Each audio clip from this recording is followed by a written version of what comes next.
Good evening. Table for two. Okay po ma'am, this way po. Nakangiting lumakad si Kate papasok sa restaurant dahil hinihintay niya ang kanyang nobyo na si Mark Adam Santos. Nais niyang pag-usapan ang details ng kasal nila na gaganapin next month at hindi na rin siya makapaghintay. Ano kayang sasabihin ni Mark kapag nakita niya itong mga flowers at nagusto ko? Naku, sigurado ko sasabihin na naman nun na wala siyang pera. Di bale, ako naman ang handang magbayad ng lahat eh. Ganon ko siya kamahal. Panay ang tingin ni Kate sa kanyang orasan dahil hanggang ngayon wala pa rin ang kanyang nobyo. Ano kayang nangyari dun? Bakit wala pa rin siya? Maya-maya lang, napataas ang kanyang ulo nang makita ang isang lalaking nakatayo sa harapan ng kanyang mesa. Tumaas ang kanyang kilay nang makita ang isang babaeng nakapulupot sa braso ng kanyang nobyo. Kate, I want to tell you something. Sino siya, Mark? Tanong ni Kate na pilit iniisip na kaibigan lang ito ni Mark. Siya si Sabrina, fiancé ko. Nanlaki ang mga mata ni Kate sa narinig. Fiancé mo? Hindi ba ako ang... I'm sorry. Kahit kailan, hindi naman kita minahal, Kate. I just used you dahil may pera ka and I needed it. Nagsimulang lumuha ang mga mata ni Kate. Nabitiwan niya ang hawak na planner at natulanan na lang sa mga nangyayari. Pero nakahanda ng lahat. May date ng kasal. Bayad ng lahat ng yun, Mark. Tapos bigla kang magbaback out? No, Kate. Hindi ako magbaback out.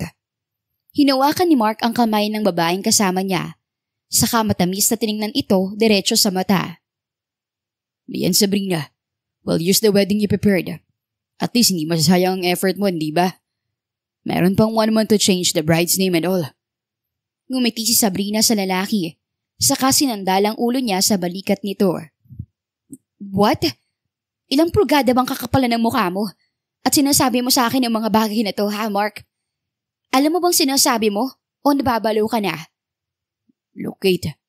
Your effort will come to waste kung hindi gagamitin. Hindi ako magpapakasal sa'yo. At hindi pa huli ang lahat para baguhin ang name ng bride sa entourage. Promise, I will pay you back after. Tila narindi ang tenga ni Kate sa mga bagay na naririnig niya. Kinuha niya ang baso na nakapatong sa lamesa at agad na tinapon ito sa mukha ng kanyang nobyo. Sa tingin mo ba, ganun lang kadali ang bagay na yon? Ba't ano ako? Sira ulo para ipagamit sa iyo ang kasal na ginastusan ko? No! Itutuloy ko ang kasal, kahit wala ka. Lumabas ng restaurant si Kate na may mabigat na loob. Sunod-sunod ang kanyang pag-iyak dahil sa panloloko ng kanyang nobyo. Ilang araw din siyang hindi lumabas ng bahay para umiyak. Ang hayop na yun. Akala ba niya may isahan niya ako? Walang ibang gumamit ng bagay na pinaghirapan ko, kundi ako lang. Binuksan ni Kate ang kanyang laptop at naghanap ng pangalan ng mayayaman sa internet. Isang pangalan ang kumuha sa kanyang atensyon. Gray Adam Watson? Ito ba yung misteryosong bilyonaryo na kahit kailan hindi nagpakita sa mukha ng publiko? Due to curiosity, kinuha niya ang pangalan ng binata at inalam ang background nito. Sumunod ay naalala niya ang kaibigan na lawyer. Hello, Diane? Pagtawag ni Kate sa kaibigan niyang lawyer. Hello, sis. Napatawag ka? Sis, possible ba na mapalitan kong pangalan ng husband sa kasal ko? May 1 buwan pa naman. Bakit? May problema ba? I want to change the husband's name. I will send all the documents sa'yo. Okay. Hindi na tumutol pa ang kaibigan ni Kate at kahit alam niyang komplikado, tinulungan na lang niya ito. Dahil sino ba naman ang magtutulungan kundi sila-sila rin lang naman ng mga babae. Makalipas ang 1 buwan, nakahanda ng lahat. Ngunit si Kate ay nakahiga pa rin sa kanyang kama. Anak, nasan ka na ba? Tanong ng nanay ni Kate nang tumawag ito sa telepono. Mom, hindi po magandang pakiramdam ko. Ha? Paano ang kasal mo? Sorry ma, pero... Nandito na rin si Mark at nakasuot na siya ng pangkasal. Pero may kasama siyang ibang babae.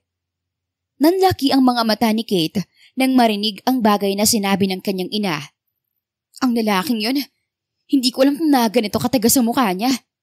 Anong sabi mo, Kate? Hindi na sinagot ni Kate ang huling bagay na tinanong ng kanyang ina.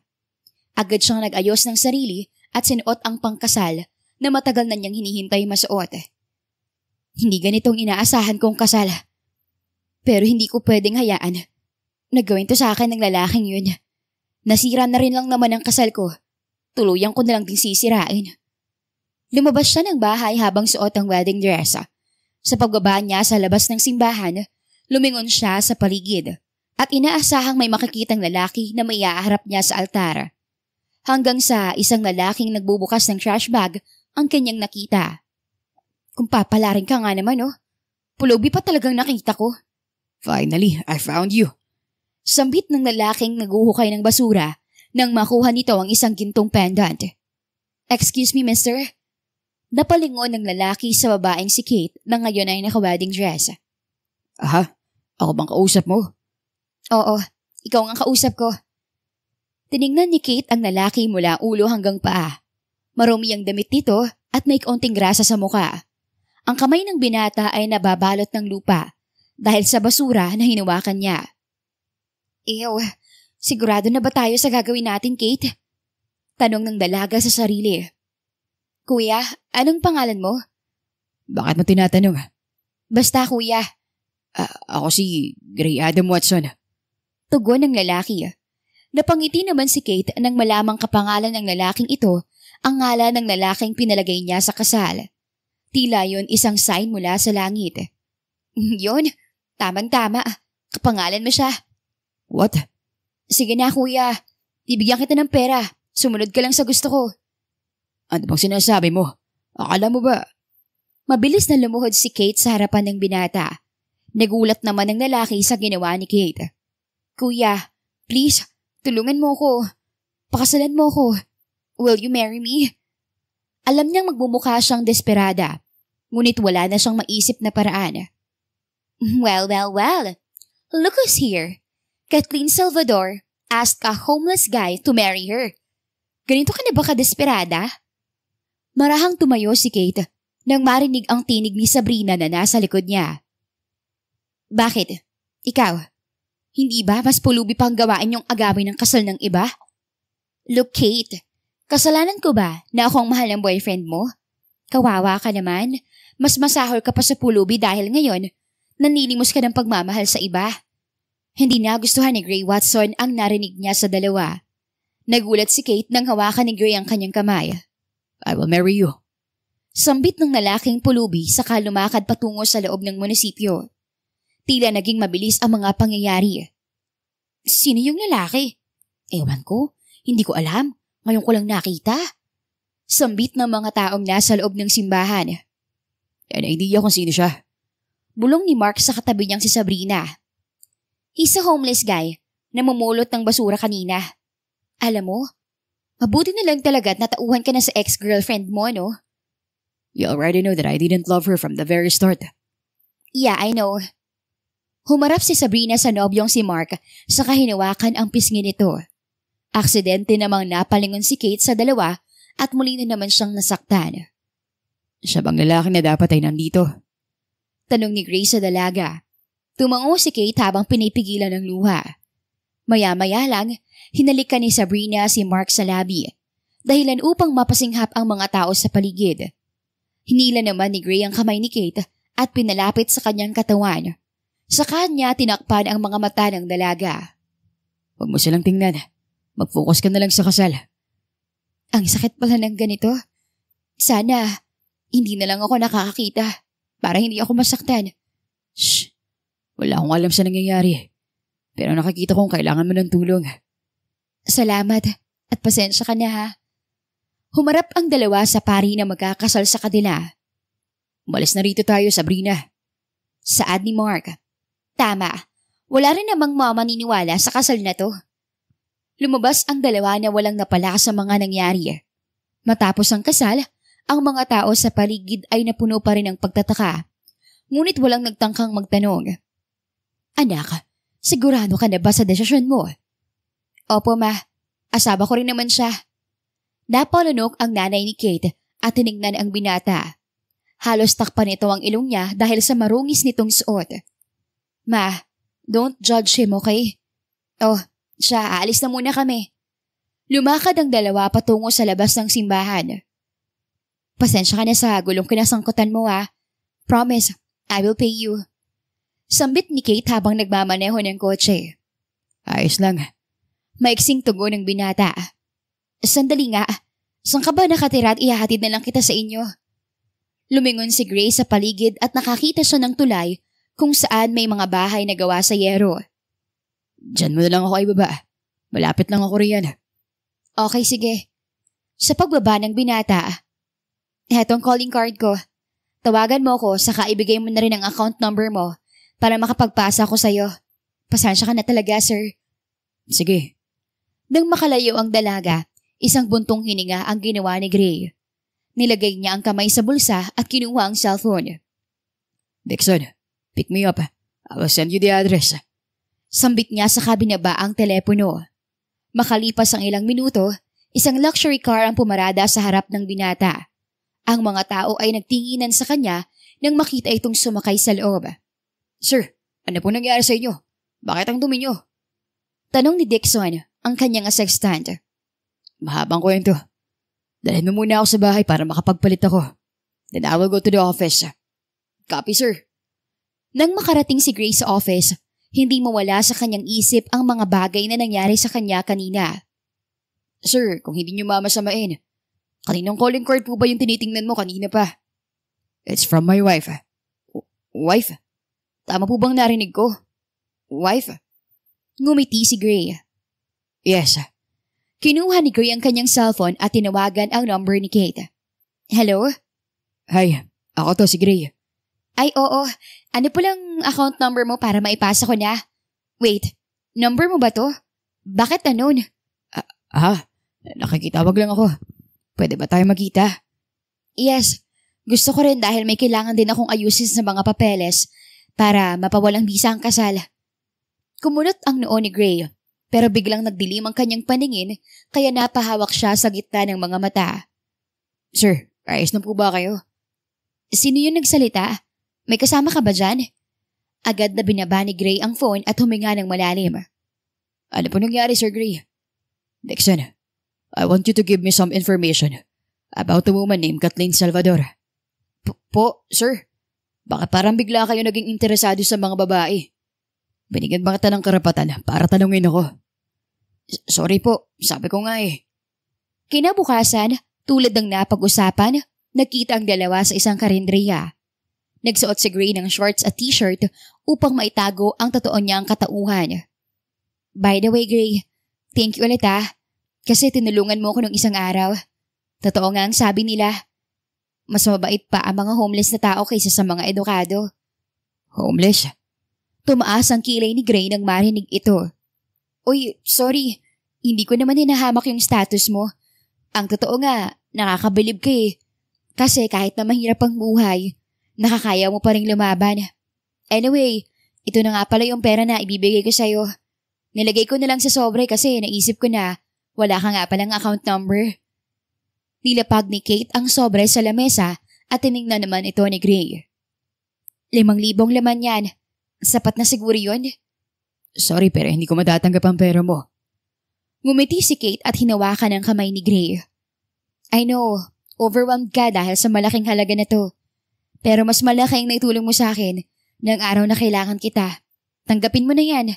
Tumama ang tingin ni Gray sa katabing lamesa at nakita niya si Dixon na sumunod pala sa kanya. Nagpipigil ito sa pagtawa. Pasensya na pero hindi ko to. Sandali lang. Nasaan ba tayo? Buti napansin mo. Itong paborito kong karinderya. Ang Neneng Karinderya. Mura dito tsaka masarap. Huwag kang mag-alala. Ako nang bahala sa'yo. Sagot ko na to. Bumili si Kate ng kanilang kakainin. Maya-maya lang, isang Ducati ang pumarada sa labas ng karinderya. Sakay nito sina Sabrina at Mark. Oy, tingnan mo nga naman no. Nandito ka rin pala, Kate. Kasama itong pulubi mong asawa. Sambit ni Sabrina sa katumawa. I can't believe na bababa ka sa ganitong standard, Kate. Mabuti na lang talaga hiniwalayan kita. Pagdagdag ni Mark. Wala ba kayong table manners? Nakita niyo bang kumakain kami? Oo nga pala. Kasi kami yata ang may-ari ng shop na to at nabili na siya ng daddy ko. So kung gusto kitang paalisin, gagawin ko. Sambit ni Sabrina. Ganun ba? May pera naman pala kayo eh. Bakit gusto niyo pang makalibre sa kasal? Hindi makatugon si Sabrina. Ang totoo, ngayon lang na-promote sa trabaho ang kanyang ama. Tara na nga, Gray. Nawala na ako ng gana kumain. Tumayo ang dalaga at sinundan naman siya ni Gray. Ngunit napansin ng binata na wala pang bawas ang pagkain nito. Hinawakan ni Gray ang kamay ni Kate at hinila. Sandali, saan ba tayo pupunta? Tanong ni Kate. Makalipas ang ilang sandali, nanlaki ang mga mata ni Kate nang makita ang isang mamahaling restaurant. Wow! Gray, wala akong pera para sa ganitong kagarbong kainan ha. Don't worry, libre ko. No, Gray, itabi mo yung pera na binigay ko. Kailangan mo yan. Bumuntong hininga si Gray at muling hinawakan ang kamay ng dalaga. Just trust me, Kate. Sige. Pumasok ang dalawa sa loob ng restaurant. Good day, young master. Shh! Pagsuway ni Gray sa lalaking guard na nagbukas ng pinto. Ano rabi niya? Hindi ko alam. Hindi ko narinig. Umupang dalawa at hindi pa man sila nag-order. Nilapag na ang steak at ibang putahe sa lamesa. Sandali lang po. Tubig na lang ako. Nag-aalinlangang sambit ni Kate. It's okay, Kate. Sabi ko sa'yo, trust me, di ba? Pero kasi... Shh! Kumain ka na dyan. Napuno ng masayang usapan ang hapagkainan. Matapos iyon, nilabas ni Kate ang mga papeles mula sa kanyang bag. Oo nga pala, ito yung annulment paper para mawalang bisa ang kasal natin.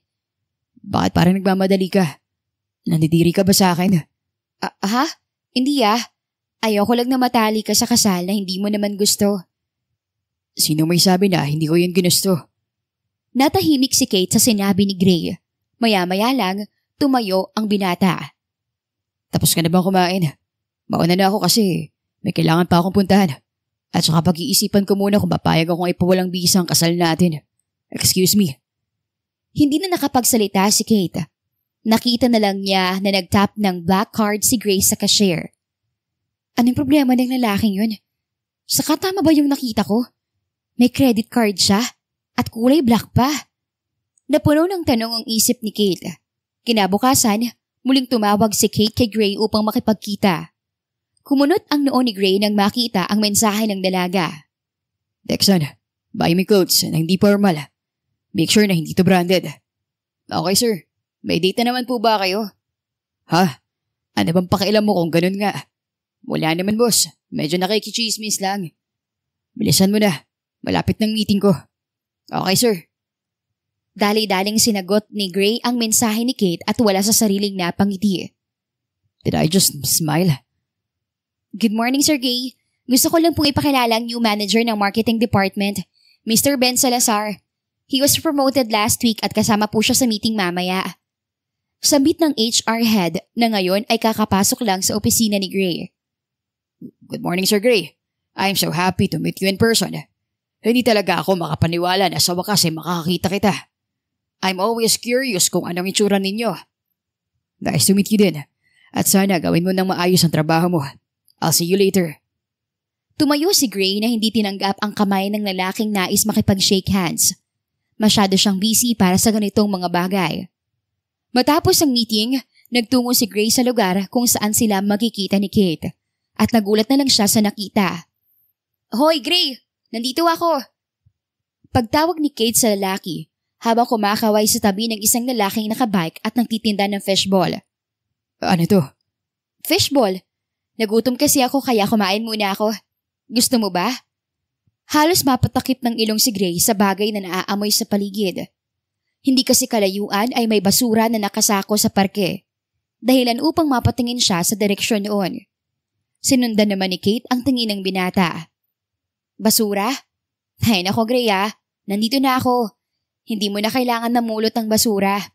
I'm your wife, remember? Hinawakan ni Kate ang kamay ni Gray at nagbigay ng matamis ng ngiti. Natulala naman si Gray sa ginawa ng dalaga. Tila may kung ano sa puso niya ang biglang uminit at tumibok. Eto, try mo. Sige. Kinain ni Gray ang binigay ni Kate na fishball. Masarap pa. Sambit ni Gray. Sabi ko sa iyo eh. Umupo ang dalawa sa bench ng park at doon sila nag-usap. Anyway Gray, nakipagkita ko sa iyo kasi iniwan mo yung perang binigay ko. Iniwan ko talaga. Pasensya ka na, Kate. Pero hindi ko matatanggap yan. Ha? Bakit naman? Bayad ko yun sa iyo kasi tinulungan mo ako. Hindi ko kailangan. Ay nako, Gray. Sobra pa nga rin yan ang binibigay ko sa ex ko noon eh. Biglang natahimik si Kate nang maalala ang ex niyang si Mark. Hanggang ngayon pala ay may kirot pa rin sa puso niya dahil sa panuloko nito. Binigay mo ba lahat?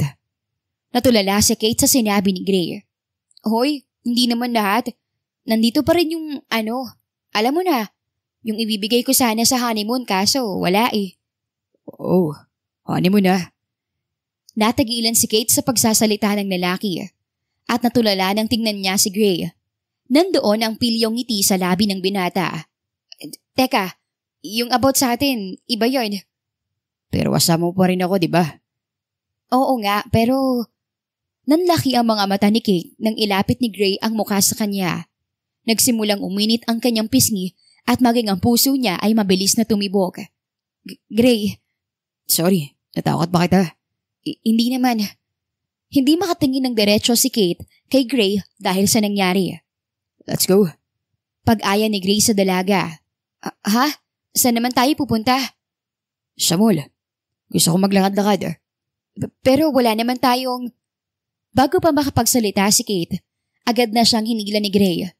Nagtungo sila sa isang mall na tanging mayayaman lang ang nakakapasok. Gray, alam mo ba kung anong klaseng mall to? Anong ginagawa natin dito? Okay lang. Maglalakad lang naman tayo, hindi ba? Good day po, young master. Pagbati ng babae sa tindahan ng mga alahas. Young master daw? Nasaan? Tanong ni Kate. Hayaan mo na sila. Nakangiting hinila ni Gray si Kate sa isang tindahan ng damit kung saan ang lahat ng bagay ay branded. Gray, wala tayong afford dito. Bulong ni Kate sa binata. It's okay. Titingin lang naman tayo, hindi ba? Oh, look who's here. What a coincidence, Kate. Sabay na napalingon ang dalawa nang marinig ang tinig ni Sabrina. Kasama nito ang nobyong ex-boyfriend naman ni Kate. Hindi naman makatingin si Kate sa dalawa. Kumamalasin ka nga talaga oh. Ano ba tong mga to? Kabuti na kung saan-saan na lang na sumusulpot. Bulong ni Kate sa sarili. Anong ginagawa niyo rito? Alam mo ba kung anong shop to? Oo. Ikaw, alam mo ba? Pabalang na sagot ni Kate. Yes, at nandito kami dahil sabi ni Daddy, ibibili niya ako ng damit dahil nakuha na niya ang first salary niya. Eh kayo, baka kahit tela rito, hindi niyo afford. Alam mo ikaw, mga agaw ka na nga, ang kapal mo pa. Kate, hindi niya ako inagaw sa'yo. Natahimik si Kate nang marinig niyang magsalita si Mark. Maya-maya lang, dumating ang daddy ni Sabrina. Ano nangyayari rito? Naputo lang sasabihin ng lalaking may edad nang makita niya si Gray. Sir. Tamang-tama, Daddy. Pakitawag mo nga yung guard at ipakaladkad ang dalawang pulubi na to. Dinudumihan niya ang shop. Singit ni Sabrina. Sabrina, alam mo ba ang sinasabi mo? Halos maubos ang pawis ng daddy ni Sabrina dahil sa kahihiyan. Dad, alam kong sinasabi ko. Hindi mo ba siya kilala? Tinaas ni Gray ang kanyang kamay at tinapat ang hintuturong daliri sa kanyang labi upang senyasan ng lalaki. Sige, alis na kami. Papalagpasin ko muna ito sa ngayon. Malamig na sambit ni Gray. Hindi naman makatingin ng diretso sa kanya ang daddy ni Sabrina. Sorry, pasensya na po. Hinawakan ni Gray ang kamay ni Kate at lumakad sila palabas. Sabi ko sa'yo, dapat hindi na tayo pumasok dun eh. Ayan, napahiya pa tuloy tayo. Nakangusong sambit ni Kate habang nakaupo sa gutter ng kalsada. Okay lang. Masaya naman, hindi ba? Sa paglingon ni Kate kay Gray, nagtama ang tingin ng dalawa. Pakiramdam ng dalaga ay na-hypnotize na siya ng lalaki dahil hindi niya magawang umiwas. Kate, salamat kasi pinapasaya mo ko. Hinawakan ni Gray ang magkabilang pisngi ni Kate. Sa kanya nilapat ang labi sa noo ng dalaga. See you next time. Pagpapaalam ni Gray sa kanya saka tumakbo palayo. Naiwan namang tulala si Kate dahil sa ginawa ni Gray. Sa pag-uwi ni Kate, tulala pa rin ang kanyang mga mata habang nakaupo sa kanyang kama. Kate, don't tell me nahulog ng loob mo sa lalaking yun Hindi mo nga siya kilala. Di wala kang alam sa background niya. Gosh, ano bang nangyayari sa akin? Pero in fairness, mabait talaga siya. Mariing ginulo ni Kate ang kanyang buhok. Ano ba, Kate? Ano bang sinasabi mo? Ano bang nangyayari sa'yo? Kakatapos mo lang sa isang relationship na sa isang siraulong lalaki. Tapos ito na naman tayo. Ay naku, ewan ko sa'yo. Samantala, bumili ng isang bulaklak si Gray at pumunta sa puntod ng kanyang ina. Hello, Ma. Pasensya ka na kung ayaw lang ulit ako nakabisita. Medyo busy lang. Pero nandito na ako. You know what? I guess I already met the girl I was looking for. Sana maging masaya ka sa akin Miss na kita, Ma. Binaba ni Gray ang bulaklak sa tabi ng puntod at mapait na ngumiti. It's been 5 years since you've been gone. Pero nandito pa rin ang sakit Pero alam nyo, kahit paano, naging masaya ako kasamang babaeng si Kate. She's like you, cheerful and bubbly. I guess, kaya ko na ulit humarap sa tao kapag kasama ko siya. Anyway, Mom, I need to go. I need to prepare things. Sa kabilang banda, hindi pa rin maalis sa isip ni Kate si Gray. Bakit nga kaya ganun ang lalaking yun? Saka in fairness madalas ko na siyang makitang malinis. At saka, hindi pa rin niya kinukuha ang perang binigay ko. Bakit kaya? Kulang pa ba tong binigay ko? Tiningnan ni Kate ang sobrang naglalaman ng pera. Kompleto pa talaga siya. Ayaw ba niya ng pera? Ano kaya kung lagay ko to sa basura? Para may pera sa basura? Halos matawa ang dalaga sa mga bagay na kanyang iniisip. Kinabukasan, halos inaantok pa si Kate nang pumasok siya sa opisina. Oh, bakit ganyan ang itsura mo? Para kang pinagbagsakan ng langit at lupa. Sambit ng kanyang kaibigan sa opisina. Hindi naman, pagod lang ako. Okay guys, I have good news for everyone. Sabay-sabay na lumingon ang magkakatrabaho nang marinig nila ang lalaking head manager na nagsalita. We're invited to attend the party at Restaurant 101. It was a free party raw at lahat dapat tayo pupunta.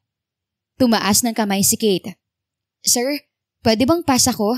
Hindi magandang pakiramdam ko Ay, hindi pwede, Kate.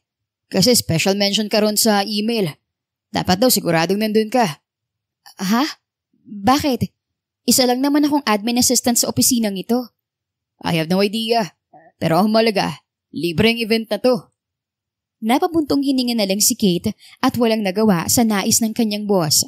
Nang matapos ang araw sa opisina, sabay-sabay silang pumunta sa sinabing restaurant. Ang lahat ay nawanga dahil buffet with dance floor pala ang kanilang napuntahan. Wow! Big time ang nag-sponsor ng party na to Ano kayang meron? Saad ng babaeng kaibigan ni Kate saka umangkla sa kanyang braso. Alam mo Kate, feeling ko type ka nung nagpa-event. Special mention ka raw Sira. Tara na nga, kumain na tayo. Nagtungo ang dalawa sa buffet at nagsimulang kumain. Matapos iyon, isang mabagal na musika ang nagsimulang tumugtog. Kanya-kanyang hila naman ng partner ang mga empleyado. Kate, let's go! Tayo na lang ang partner. Pag-aya ng kaibigan ni Kate sa kanya. Hindi, okay lang. Masakit ang paa ko. Sigurado ka ba? Oo, sige na. Enjoy yourself. Ngumiti at lumakad sa gitna ng dance floor ang kaibigan ni Kate. Hanggang sa maya-maya lang, isang lalaki ang lumapit sa dalaga. Nakalahad ang kamay nito sa kanya. Sa pagtaas ng ulo ni Kate, isang lalaking naka-half mask ang bumungad sa kanya. May I have this dance? Pag-alok ng binata. Ang boses na to. Parang narinig ko na kung saan. Ani sa isipan ng dalaga. Saka siya magiliw na tumanggi. Sorry. Ayoko, masakit kasi ang paa ko Please. Tila natunaw ang puso ni Kate nang marinig niya ang sinabi ng lalaki. Pakiramdam niya matagal na niya itong kilala. Sige na nga. Lumakad ang dalawa sa gitna ng dance floor at mamagal na sumayaw. Hawak ng binata sa baywang si Kate at ang dalaga naman ay hindi nakatingin ng diretso sa lalaki. Bakit ba pakiramdam ko? Kilala ko talagang lalaking to. Sa paghawak pa lang niya sa akin, pakiramdam ko. I'm sorry, Kate. Natigilan ang dalaga sa pag-iisip nang muling magsalita ang lalaki. Sandali, ikaw ba yan? Tumango ang lalaki. Gray, anong ginagawa mo rito? Bagong trabaho mo na naman ba to? Sabihin na lang natin na parang ganun na nga. Tugon ni Gray. Sandali nga, bakit ka nga pala nagsasorry? Malalaman mo rin ang lahat sa oras sasabihin ko sa iyo ang totoo. Totoo? Anong totoo? Kate, Pero naudlot ang sinasabi ni Gray. Bigla kasing nag-anunsyo ang MC host ng event. Okay, listen up everyone. Magkakaroon tayo ng dare game. Ang lahat ng lalaki o babae sa loob ng bar na ito ay maaaring halikan ang lalaking gusto nila. Sa oras na mamatay ang ilaw, 1 minuto lang ang ibibigay naming chance para sa inyo Pagkakataon nyo na to, huwag nyo nang sayangin. Ha? Anong nangyayari? Bakit may ganitong game? Ay nako Gray, tara na nga't bumalik na tayo sa upuan. 5, 4, 3, 2, 1. Tumalikod si Kate ngunit sa pagpatay ng ilaw, nanlaki ang kanyang mga mata nang isang kamay ang humila sa kanya. Isang mainit na labi ang lumapat sa kanyang labi at hindi niya maipaliwanag ang pagbilis ng tibok ng kanyang puso. Anong nangyayari sa akin? Nababaliw na ba ako? Tanong ni Kate sa sarili. Makalipas ang 1 minuto, bumukas ang ilaw at nakita ni Kate si Gray nang ilayo nito ang labi niya sa kanya. I love you, Kate. Mahinang bulong ni Gray. Wala sa sariling napangiti ang dalaga at mabilis na hinalikan ang binata sa labi. Nagulat naman si Gray sa ginawa nito. Naghiyawan ang crowd na nakakita sa kanila. I think I love you too, Gray. Dahil kung hindi, bakit ilang araw na siyang ginugulo ng mister? Tinatanong niya ang sarili kung anong pakiramdam na yon. Gayong alam niyang mas marami pa siyang dapat intindihin tungkol sa pagkatao nito. Pagkuway masayang ngumiti ang dalawa. Hindi akalain ni Kate na ang masakit na naranasan niya noon kay Mark ay tuluyan na niyang makakalimutan dahil kay Gray. Lumipas ang ilang linggo, mas naging malalim ang samahan ng dalawa. Nagdesisyon si Kate na isama si Gray sa probinsya upang makilala ng kanyang mga magulang. Good morning, Ma. Pagbati ni Kate sa kanyang ina nang makarating sila sa kanyang bahay. Ito na ba ang boyfriend mo, Iha? Ang gwapo, Ibang-iba siya nang makita ko sa kasal. Opo, Ma. Siya po si Gray. Iho, upo ka. Feel at home ka lang, ha? Pasensya ka na at medyo magulo ang bahay. Tumingin sa paligid si Gray. Gawa sa kawayan ng pader ng bahay nila ni Kate. At tila gawa naman sa dahon ng buko ang bubong nila. Labis na namangha ang binata dahil ngayon lang siya nakakita ng kubo sa personal. Maganda, no? Naa-amaze ka ba sa bahay namin? Pagputol ni Kate sa iniisip ni Gray. Oo. Ngayon nga lang ako nakakita ng ganito Ang presko pala sa pakiramdam. Oh, uminom muna kayo ng kape. Kaping bigas yan, Iho. Masarap yan. Salamat po. Sandali nga. Baka gusto mong ipakilala itong nobyo mo ng maayos, anak. Siya si Gray. Nakilala ko siya sa... Natigilan si Kate nang maalala kung saan niya nakilala ang nobyo. Niligtas po ako ng anak ninyo sa hindi magandang lugar, Mama. Pagsingit ni Gray sa usapan at hinawakan ang kamay ni Kate. Ganun ba? Ito talagang anak ko feeling superhero. Anyway, saan ka nga nag-aaral, Iho? Sa San Fran... Ma, tama na kakatanong ng ganyan. Hindi na mahalaga yung bagay na yan. Ang importante, mahal ko siya. Pagputol ni Kate sasabihin ni Gray. Oo nga naman. Pasensya ka na anak ha. Ayoko lang kasing baka katulad na naman ni Mark. Alam mo namang inis na inis ako sa lalaking ganoon. Huwag po kayong mag-alala, tita. Hindi ko po sasaktan ang anak ninyo. Masayang ngumiti si Kate nang marinig ang sinabing iyon ni Gray. Matapos ang kanilang hapunan sa bahay, lumakad ang dalawa sa labas at in-enjoy ang malamig na hangin sa gubat. Ganito pala sa lugar nyo, no? Napaka-presko. Bakit nga ba madalas kang hindi umuwi sa inyo? Diretsyong tanong ni Gray habang hawak ang kamay ng dalaga. Kailangan ko kasi magtrabaho para may maipadala ko sa pamilya. And besides, alam mo na, noon kasi nakafocus talaga ang buhay ko kay Mark. Bakla ako magmahal Sabi mo nga, binibigay mong lahat. Humagikik si Kate. Yes, pero ang puri ko lang ang hindi ko kayang ibigay.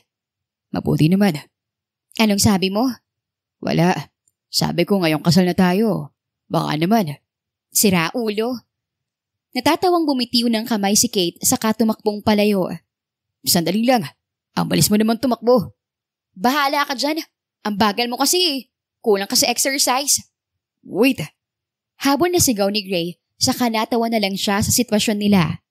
Para kasi silang bata na naglalaro ng habulan. Nang mahawakan ni Gray ang kamay ni Kate, agad niyang hinila ang dalaga at niyakap ng mahigpit. Ang bilis mo nga eh. Nahuli mo kagad ako. Halos sinihingal na sambit ni Kate. At halikan na kita kagad. Umasa si Kate na sa labi siya hahalikan ni Gray. Pero lumapat lang ang bibig nito sa kanyang noo. Mahal kita, Kate. Mahal din kita, Gray. At sa mahigpit na yakap lamang sila napunta. Lumipas na ang ilang minuto, hindi pa rin siya binibitiwan ni Gray. Gray, may problema ba? Pwede bang ganito na lang tayo? Ha? Sa oras ba na malaman mo kung sino ko, ganito pa rin ba tayo? Gray, ano bang sinasabi mo? I love you, Kate. Hindi ko na kaya maglihim sa'yo. Pero natatakot ako na baka kapag nalaman mo, baka layuan mo ko at nagalit ka sa akin. Yumakap ng mahigpit si Kate kay Gray. Ano ka ba? Huwag kang mag-isip ng ganyan, Gray. Kahit ano ka pa, tanggap kita. Noon pa man tinanggap ko ng lahat sa'yo, hindi ba? Kaya sana iwasan mo ng pag-overthink. Hinagkar ni Gray ang ulo ni Kate saka tumingin sa langit. Sana naging pulubi na nga lang talaga ako. Saad sa isip ni Gray. Ilang araw ang lumipas at naging mabuti ang takbo ng relasyon ng dalawa. Sir Gray, anong plano ninyo? Medyo tumatagal ng relasyon nyo ni Miss Kate. Alam na po ba niyang totoo niyong background? Alam ko naman yung Dixon. Pero anong magagawa ko? Natatakot ako, baka magalit siya sa akin. Pero sir, karapatan ni Miss Kate na malaman ng totoo. Alam ko. Isang umaga, masayang gumising si Kate. Maya-maya lang, binuksan niya ang kanyang laptop at isang email ang nakita niya. AGW Group of Companies? Bakit nag-email sa akin to? Nag-apply ba ako rito? Sunod-sunod na sambit niya sa isip. Hi, Miss Kathleen Salvador. Our president would like to invite you for an interview tomorrow. Basa ni Kate sa mensahe. Aha? Para saan at bakit? Maraming tanong ang bumabalot sa isip ni Kate. President ng kumpanyang AGW? Hindi ba siya yung pinakabatang bilyonaryo? Yung kahit kailan, hindi nagpakita ng mukha sa publiko? Anong kayang kailangan niya sa akin? At kung totoo man to, nanlaki ang mga mata ng dalaga nang maalala ang isang bagay. Oh my gosh, hindi kaya nalaman niya na ginamit kong pangalan niya sa kasal ko? Shucks, patay ako nito. Ano nang gagawin ko? Wait lang, Kate. Kumalma ka. Hindi naman siguro siya masamang tao. Sasabihin ko na lang ang dahilan ko sa oras na magkita kami. Inis na ginulo ng dalaga ang kanyang buhok. Kasi naman kasalanan talaga ni Mark ang lahat ng to. Samantala, nakapangalumbaba si Grace sa kanyang office at tinitingnan ang golden pendant ng yumao niyang ina. Sir Gray, napadala na po namin ang email kay Miss Kate. Good. I'll just wait for her tomorrow. Sir, kung hindi po kayo magagalit, ano po talaga nagustuhan ng isang mayamang gaya niyo sa babaeng yun? Ngayon ko lang kasi kayo nakakitang ganyan Usisa ni Dixon. Marahang binaba ni Gray ang hawak na pendant sa lamesa. Because he is a strong woman. At sa tingin ko, hindi siya tumitingin sa labas na anyo ng isang tao. Wow, ang lalim. What? Wala po, sir. Pero paano po yan? Handa na po ba kayo na sa kung ano man ang magiging reaction niya? I have to accept kung ano man ang sasabihin niya. It's time for her to know the truth. Ang totoo, hindi ko rin maintindihan ang sarili ko. Ito ang unang beses na nakakita ko ng inosenteng babae na gaya niya. And I really admire her. Parang sobrang ang admirasyon niyo, sir. Pwede bang bumalik ka na lang sa trabaho mo? Sorry na, sir. Pero paano kung hindi siya matuwa sa malalaman niya? I mean, she thought homeless ka tapos malalaman niya mayaman ka pala. Actually, I don't know. Pero ayoko na kasi maglihim sa kanya. Kaya I will face the consequences. In love na nga talagang boss kong to. What? Wala po. Sige, maiwan ko na po kayo. Kinabukasan, wala mang ideya sa mga mangyayari, pumunta pa rin si Kate sa opisina ni Gray. Good morning po. Nandito po ako for an interview. Sabi niya sa receptionist. Ano pong name? Kathleen Salvador. Natigilan ang dalawang babae sa reception area at nagkatinginan ang mga ito. Siya ba yung babaeng sinasabi ni Sir na importanteng bisita? Oo yata. Miss, may problema ba? Wala naman po. Pakiiwan na lang po ng ID, ma'am. Okay, thank you. Lumakad si Kate patungo sa elevator at hindi niya akalain na nasa itaas ang opisina ng president. Sa pagdating niya roon, Good morning, madam. Pagbati ni Dixon sa kanya. Ang weird naman ng ngiti nitong si kuya. Parang may hindi magandang balak. Ma'am? Hello. May interview po ako today. Yes po. Kanina pa po kayo nihintay ni Sir Gray. Mariing napalanok si Kate nang marinig ang pangalan ng lalaki. Sandali lang kuya. Mabait po ba siya? What do you mean, ma'am? Siyempre mabait siya. Is your husband, right? Nanlaki ang mga mata ni Kate dahil sa gulat. Shucks, sinasabi ko na nga ba? Nakarating na sa kanya.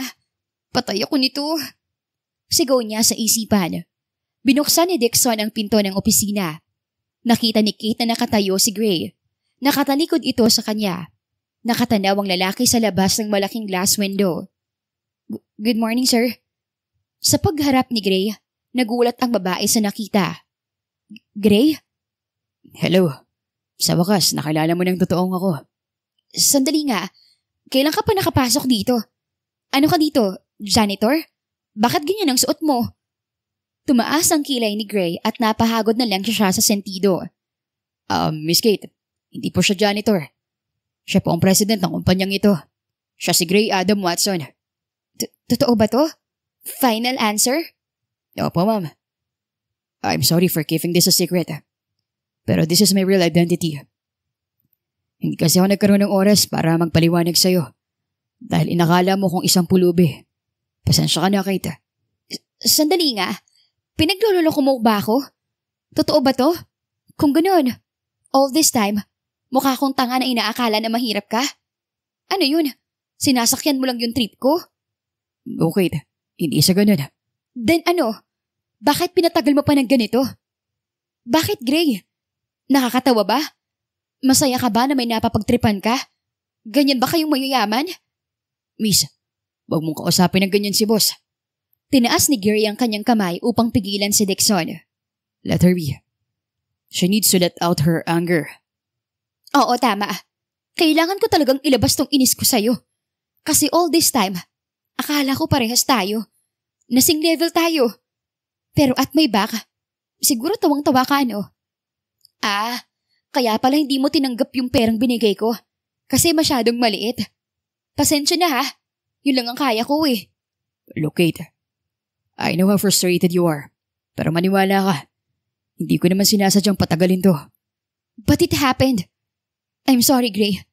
Pero kahit gaano ka kayaman, hindi kita mapapatawad. Alam mo kung anong pinagdaanan ko, hindi ba? Pero ninoko mo rin ako. Padabog na umalis si Kate mula sa opisina ni Gray. Sir, ayos lang po ba kayo? Tanong ni Dixon sa kaibigan. Can you go out for a while? Okay, sir. Isang malalim na buntong hininga ang ginawa ni Gray nang lumabas ang kaibigan. Alam ko labis ko siyang nasaktan. Pero hindi ko akalain ha. Ganito pala kasakit ang balik sa aking puso. Bakit pakaramdam ko? Guguho ng mundo ko. Samantala, halos sumigaw na si Kate nang makarating siya sa kanyang bahay. Mabilis siyang pumasok sa kwarto at mahigpit na niyakap ang kanyang unan. Bakit ganito? Wala na ba talaga akong karapatang maging masaya? Wala na ba talaga akong karapatang magmahal? Lagi na lang ako nasasaktan eh. Hindi niya nanamalaya na nakatulog na siya sa pag-iyak. Kinabukasan, sa opisina ni Gray, kumunot ang kanyang noo nang dumating ang tatay ni Sabrina. Anong ginagawa mo rito? Hindi naman kita pinatawag, di ba? Sir, kasama ko pong anak ko. Gusto niya pong humingi ng tawad. Maya-maya lang, pumasok si Sabrina sa pinto kasama ang lalaking si Mark. Totoo pala na ikaw ang... Oo, ako nga. Mabilis na tumakbo si Sabrina at lumuhod sa harapan ni Gray. Sir, I'm so sorry. Wala po kong alam. Akala ko kasi talagang pulubi ka, sir. Huwag niyo po sanang tanggalin sa trabaho ang daddy ko. Oo nga, Sir Gray. Ako na po nakikiusap sa inyo. Sumingkit ang mga mata ni Gray nang makita ang lalaking si Mark. Pakiramdam niya ay lalong kumulo ang kanyang dugo dahil dito. Ang mga taong may karapatang pumasok sa opisina ko ay ang mga taong pinatawag ko lang. Tumango si Gray at sinenyasan ng kaibigan na si Dixon. Pasensya na po pero kailangan nyo nang lumabas. Sir Gray, alam ko nagkamali nga ako. Pero sana, wag naman pong makaapekto ito sa trabaho ko. Isang matalas na titig ang binigay niya sa tatay ni Sabrina. Ikaw, I'm sorry. Pero kailangan kitang ibalik sa dati mong posisyon. Yes, you are promoted. Pero isang trabaho yata ang nakakalimutan mo. Ang mabuting ama sa anak mo. At kung paano siya magiging mabuting tao. Pwede na kayong umalis. Sir, wag naman pong ganito, sir. Tila walang naririnig si Gray at tuluyang pinalayas ni Dixon ang tatlo. Sa paglabas ng mga ito, halos bumagsak ang balikat ng daddy ni Sabrina. Paano na? Kayo may kasalanan ito eh. Bulyaw ng lalaki sa anak niya at kay Mark. Ano ba kasing ginawa niyo kay Sir Gray at naging ganito kalalim ang galit niya sa inyo? Daddy, mahabang istorya. Oh, paano na ngayon itong anak? Wala nang pinaghirapan ng daddy mo. Pwede ba? Kung ano man ang gulong ginawa ninyo, please pakaayos nyo na ito. Ayoko nang madamay pa. Padabog na lumabas ng gusali ang lalaki at iniwan ang dalawang magkasintahan. Ano nang gagawin natin, Mark? Balik na naman si daddy sa simula. Ayoko nang ganito. Hindi kaya tamang sinabi ng daddy mo, Sabrina. Baka dapat na ayusin natin ang mga alitan natin ni Kate. Total, tayo naman talagang nanakit sa damdamin niya, hindi ba? Natahimik si Sabrina sa sinabi ni Mark. Yumuko ito at hindi makatingin ng diretsyo. Alam ko naman na yun ang tamang gawin. Pero sa tingin mo ba, ganoon lang siya kadali magpapatawad? Sa dami ng kasalanan natin dati sa kanya? Sabrina, hindi na mahalaga kung patawarin niya tayo. Ang mahalaga ay matuto tayong humingi ng tawad sa mga taong nasaktan natin. Siguro nga tama ka, Mark. Kinabukasan, mabigat ang balikat ni Kate nang lumabas ng bahay. Ngunit napatigil siya sa paglalakad nang makita si Mark sa harapan ng gate. Kate, pwede ba tayo mag-usap? Para saan? Hindi ba matagal na tayong tapos ang usapan nating dalawa? Gusto ko lang humingi ng tawad ng personal sa'yo. Siguro alam mo na rin ang nangyari, no? Hindi naman kasi magbabago ng ganyan ang isip mo kung hindi mo alam na may mayamang lalaki na umaaligid sa akin. Hindi sa ganun, Kate. So ano nga? Pwede bang mag-uusap muna tayo? Wag dito. Let's go somewhere else. Kumunot ang noon ni Kate dahil sa sinabi ng dati niyang nobyo. Okay, sige. Nagtungo ang dalawa sa isang restaurant. Ang restaurant na paborito nila. Ang restaurant kung saan sila magkikita noong pinagpapalanuhan nila ang kasal. Seriously, Mark? Dito mo talaga ako dinala? Sa lugar kung saan mo pinakilala ang pinalit mong babae sa akin? Yes. Dito ko dinala kasi alam ko memorable sa atin ang lugar na to. Hindi lang itong lugar kung saan ko siya pinakilala sa'yo. Ito rin ang lugar kung saan ako nag-propose sa'yo, hindi ba? Naaalala mo pa ba? Oo nga. O, di ba ang kapal ng mukha mo? Dito ka nag-propose, pero dito mo rin pinakilala ang babae mo. Kaya ako nandito upang magbagong muli ang masakit na alaalang yun. Pwede ba makinig ka muna sa akin? Mariing napalunok si Kate nang marinig ang mga bagay na sinasabi ni Mark. Oo, sariwa pang lahat ng yun sa alaala ko. Sa tingin mo ba dahil doon ay magkakipagbalikan ako sa'yo? Akala ko ba? No, Kate. Pero baka kapag naalala mong bagay na yun, mahanap mo sa puso mong kapatawaran mo para sa akin. Seryoso ka ba, Mark? Sa tingin mo ganun lang kadaling magpatawad? Sa tingin mo ganun lang kadali ang kalimutan yung mga sakit na binigay mo? Alam kong hindi. Pero I'm willing to wait. Ang mahalaga, nasabi ko sa iyo ang nais kong sabihin. Hinawakan ni Mark ang kamay ni Kate. Kate, ngayon lang tayo nagkausap ulit. At hindi ko inaasahan na mapapatawad mo ako kagad. But I know you will. Not now, but soon. Kung ayaw mo na ako makita, that's fine with me. Naiintindihan ko naman kung bakit eh. Pero sinasabi ko sa'yo, totoo at sincero akong humihingi ng tawad. Marahang tumayo si Mark. Anyway, kung nais mo munang mapag-isa, gagawin ko. Basta, wag mo lang kalimutan ang mga sinabi ko sa'yo ngayon. Matapos iyon, lumabas siya ng restaurant. Baliw ba siya? Bakit bigla-bigla na lang siya nagsasabi ng ganung bagay? Ay naku. Inis na tumayo si Kate at lumabas. Kinabukasan, pumasok sa opisina si Kate at nagulat siya nang makita sa reception area ang karatulang, "I'm sorry, Kate." Ha? Ano na naman to? Miss Kate, pinapatawag po kayo ni boss sa conference room? Ha? Bakit daw? Anong ginawa ko? Hindi ko po alam, miss. Pero kung ako sa inyo, pupunta na lang ako. Okay, sige. Kinakabahan at walang ideya si Kate na pumunta sa opisina ng boss niya. Ngunit sa pagdating niya roon, nakita niya si Gray na nakaupo sa swivel chair. Ikaw? Anong ginagawa mo dito? Alam ko nga alam mong dahilan kung bakit ako nandito, Kate. Miss Kate, kilala mo na pala ang bagong shareholder ng kumpanya. Sambit ng boss niya. Yes, sir. Kilalang kilala ko siya. Noon. Pero ngayon parang hindi ko na siya kilala. Miss Kate, baka ganyan ka magsalita sa presidente ng AGW Corporation. Inis na wika ng boss ni Kate. Hayaan mo siya. Alam ko kung bakit siya nagkakaganito. Pagpigil ni Gray sa lalaking boss. Pwede bang iwan mo muna kami? Muling sambit ni Gray. Okay po, sir. Lumabas ang lalaki sa loob ng opisina at naiwan ang dalawa. Ano na naman bang kasinungalingan ang sasabihin mo sa akin? I know galit ka pa rin sa akin. And I know it will take time. Pero I just want to say sorry. Nakakatawa naman. Pangalawa ka na nagsabi sa akin ng sorry. Ganun na ba kalala ang mundo sa akin? Na marami ng taong nagkasala sa akin? What do you mean? Si Mark. Kinausap niya rin ako at humingi ng tawad. Ngayon naman ay ikaw. Look, Kate. Humihingi ako ng tawad sa'yo. Dahil hindi ko sinabi ng mas maaga ang totoong ako. Oo, alam ko na yan. Kate. Tumayo si Kate at lumakad patungo sa pinto. Tulad ng sinabi sa lalaking yon, hindi ganun kadali ang magpatawad, Gray. Hindi madadaan sa isang simpleng sorry ang lahat ng sakit sa puso ko. Binuksan ni Kate ang pinto at lumabas. Dali-dali siyang tumakbo patungo sa restroom at doon umiyak. Tama naman ang ginawa ko, hindi ba?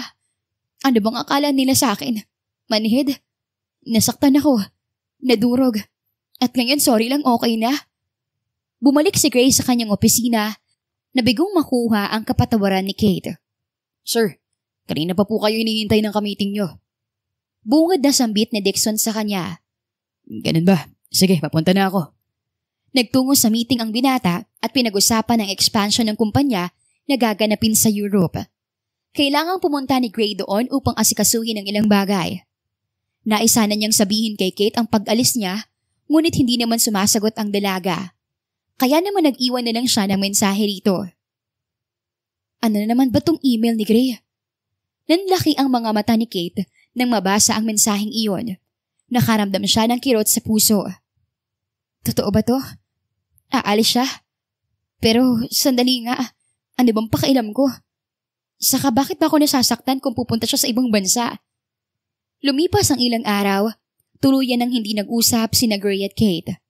Kahit ilang mensahe pa ang ipadala ni Gray, nagtungo na rin siya sa ibang bansa. Ngunit wala pa rin siyang balita kay Kate. Sir Gray, may natanggap po kaming document galing kay Miss Kate. Malungkot na binigay ni Dixon ang envelope na naglalaman ng documents mula kay Kate. Ang daming paper. Yes po, sir. And Miss Kate is asking you to sign these documents. Nanginginig ang mga kamay ni Gray nang sabihin ni Dixon ang bagay na yon. Bakit ako pipirma rito? No, I will not. Galit na sigaw ni Gray at tinapon ang nilukot niyang papel. Isang maulang gabi, mabigat ang loob ni Gray at nanagmaneho ng kotse patungo sa puntod ng kanyang ina. Sa tuwing malungkot kasi siya, dito siya nagsusumbong na tila bata. Ngunit sa kasamaang palad, isang aksidente ang nangyari kay Gray. Dahilan upang tuluyan siyang maospital. Nang gabi ding iyon, nabasag ang basong hawak ni Kate na labis niyang pinagtaka. Bakit ganitong nararamdaman ko? Mabigat ang pakiramdam ko. Parang may nangyaring hindi maganda. Agad na tinawagan ni Kate ang mommy niya. Ma, kamusta dyan sa inyo? May nangyari ba? Ha? Wala naman anak. Ayos naman kami rito. Mabuti naman po. Sige. Sa pagbaba ni Kate ng telepono, agad na tumawag si Dixon sa kanya. Hello? Nauutal na tanong ni Kate. Miss Kate, may nangyaring masama po kay Sir Gray. Na-aksidente po siya. At kritikal ang lagay ng buhay niya. Ha? Ano? Kinakabahang sambit ni Kate. Litong-lito ang dalaga at hindi makapaniwala sa narinig. Agad na sinundo ni Dixon si Kate at nagtungo sila sa ospital. Gray? Naluluhang wika ni Kate. Miss, Mr. Gray is under comatose. Wala pong kasiguraduhan ang panggaling niya. Ang kailangan na lang natin ay himala. Bakit? Ano nangyari sa kanya, Doc? Car accident, ma'am. Napuruhan ang kanyang ulo. Ginawa na namin ang lahat upang mailigtas siya and the operation was successful. But still, hindi pa rin siya nagigising. Subukan niyo po siyang kausapin. Marahil ay sa oras na marinig niya ang boses ninyo. Baka sakaling magising siya. I have to go, ma'am. Maiwan ko na kayo. Salamat po, Doc. Nanginginig ang mga kamay ni Kate. Lumakad siya at umupo sa tabi ng kama ni Gray. Hoy, wala namang ganyanan. Alam kong galit ako sa'yo. Pero hindi naman to the point na gusto kitang mamatay. Gray, please, huwag kang magbiro ng ganito. Hindi ko kaya. Sunod-sunod ang pagluha ni Kate at yumuko sa tabi ni Gray. Maya-maya lang, dumating na rin si Dixon sa kwarto. Miss Kate, alam ko pong hindi itong oras para ibigay ko sa inyo ang bagay na to. Pero bago po kasi maaksidente si Mr. Gray, pinabibigay niya po ito. Binigay ni Dixon ang papel na halos lukot-lukot na. Ito ang annulment paper na labag sa loob niyang pinirmahan. Ang sabi niya ay hindi siya pipirma. Pero nang maisip niya na ito talagang gusto mo, wala na siyang nagawa. Nang gabing maaksidente siya, iyak siya ng iyak, kaya nagmaneho siya papunta sa puntod ng mommy niya upang humingi sana ng lakas ng loob. Pero sa kasamaang palad, hindi siya nakaabot. Humahugulgol sa pag-iyak si Kate nang mahawakan niya ang annulment paper. Gray, bakit ganyan ka? Bakit ba hindi mo lang ako pinaglaban? Susuko ka na lang ba ng ganun? Tinaas ni Kate ang papel, saka ito pinunit ng paulit-ulit. Ayoko na ng ganito. Ayoko maghiwalay tayo sa ganitong paraan, Gray. Gumising ka muna't pag-uusapan natin ang lahat. Hinawakan ni Dixon ang balikat ni Kate upang pakalmahin ang dalaga. Gray, please, hindi ko kayang mawala ka. Mahal na mahal kita. Ilang buwan ang lumipas, hindi tumigil sa pag-aalaga si Kate kay Gray. Habang lumilipas ang mga oras at araw, doon niya lalong napagtanto na matagal na niyang napatawad ang lalaki. Isang araw sa pagpasok ni Kate sa silid ni Gray. Kumusta, Gray? Kahit alam kong hindi naman sasagot. Araw-araw kitang kakamustahin. Lumakad si Kate at hinagkan ang noo ni Gray. Good morning, my love. Nandito na ulit ako at hindi ako magsasawang alagaan ka. Maya-maya lang, nanlaki ang mga mata ni Kate nang makita niyang gumalaw ang daliri ni Gray. Gray? Gray? Nurse! Nurse, gumalaw ang kamay niya! Sunod-sunod na sigaw ni Kate. Hanggang sa maya-maya lang, sumunod na rin ang pagbukas ng mata ni Gray. Kate. Gray, sa wakas nagising ka rin. Mahigpit na niyakap ni Kate si Gray dahil sa tuwa. Paglipas ng ilang buwan, dahil inalagaan mo ko ng ilang buwan sa ospital, ibig sabihin ba nito, pinapatawad mo na ako ulit? Naglalambing na saad ni Gray kay Kate. Kasalukuyan silang nasa loob ng silid ni Gray dahil doon siya nagpapahinga. Hanggang doon naman ay hindi siya iiwan ni Kate. Hoy, naawa lang ako sa'yo kaya inalagaan kita. Pero hindi ibig sabihin nun, okay na tayo. Talaga ba? Ano yung narinig kong mahal na mahal mo ko? Ewan ko. Hindi ko alam ang sinasabi mo. Sa katulog ka nun. Paano mo narinig, Aber? Hindi ko alam pero pakiramdam ko. Sinigaw mo yun. Sandaling natigilan si Kate nang maalalang sinabi niya ang mga bagay na yon. Ewan ko sa'yo. Bahala ka nga dyan. Tumayo si Kate mula sa pagkakaupo sa tabi ng kama ni Gray. Saka ito lumakad palayo. Maya-maya lang, hinila siya ni Gray. Ay pala ka! Sa paghila ni Gray kay Kate, napahiga ang dalaga sa ibabaw ng lalaki.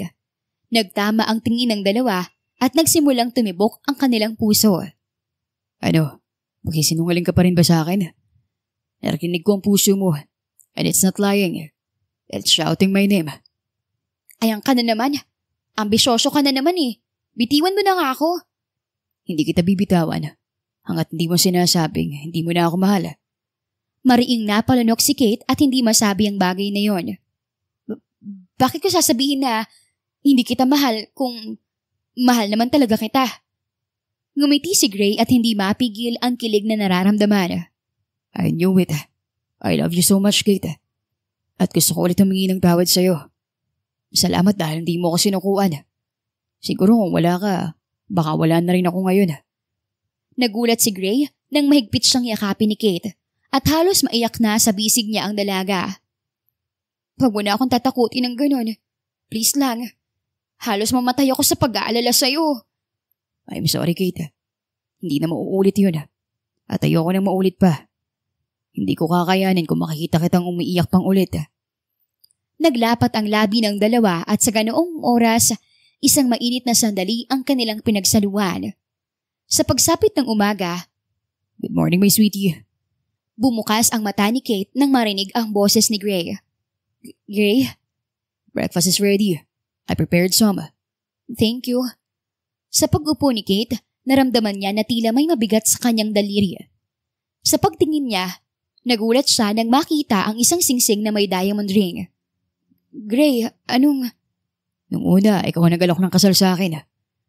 Sa pagkakataong ito, hayaan mong prumalkit ang ayain ng kasal. Kate, will you marry me? Lumuha si Kate at mabilis na niyakap si Gray.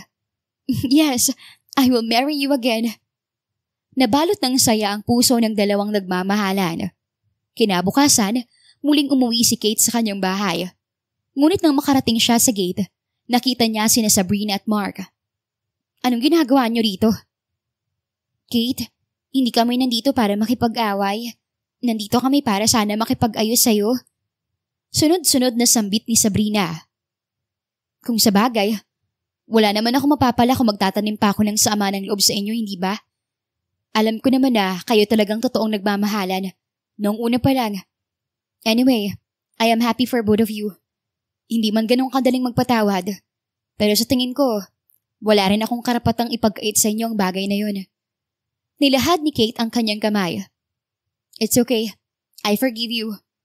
Halos maluha ang dalawa sa harapan ni Kate. I'm sorry talaga. Hindi ko sinasadyang hamakin ka noon. I'm sorry. Pagsisisi ni Sabrina. Hayaan mo na. Nangyari nang nangyari. Isipin nyo na lang na away bata na lang ang ginawa natin noon. Ang mahalaga, nalaman yung mali nyo. Yes, Kate. Salamat. Makalipas ang ilang linggo, lakas loob na pumunta si Mark sa opisina ni Gray. Wala man siyang schedule, pinaunlakan pa rin siya ni Gray. What brought you here, Mark? Tanong ni Gray sa lalaki. Gray, alam kong wala akong karapatan na pumunta sa lugar na to. Pero gusto ko lang sabihin na humihingi ako ng tawad kay Kate at pinatawadan niya ako. So, does it mean na kailangan kong ibalik ang posisyon ng dati ni Sabrina? No, hindi sa ganun. So ano nga? Gusto ko lang sabihin na si Kate ay isang babaeng madaling masaktan at mahirap magpatawad.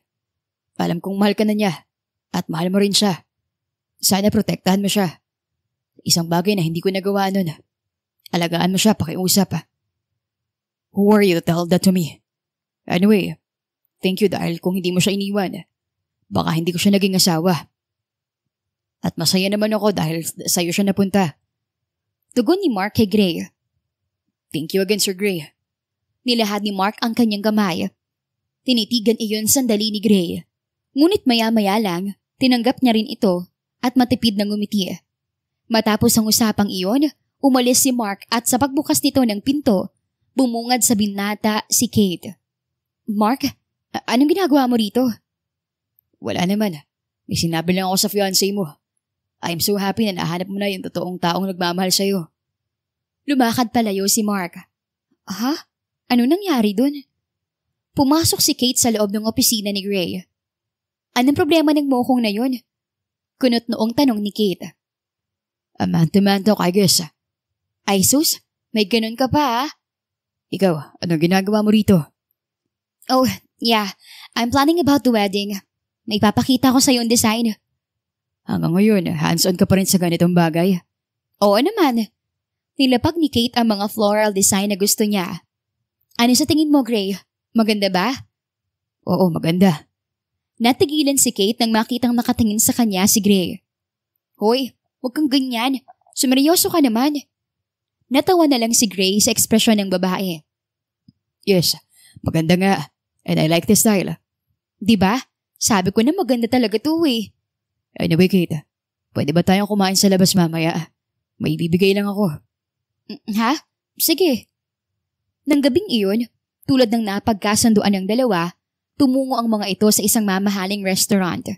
Sa pagkakataong ito, hindi na napapakunot noo si Kate tuwing naririnig niyang tinatawag na young master si Gray ng mga tao. Ang sarap naman ito. Parang gusto ko na dito na lang tumira. Sambit ni Kate kay Gray. Oo nga. Sabi ko sa'yo, the best na mga foods nila dito. At syempre, magandang gabing to dahil kasama kita, Kate.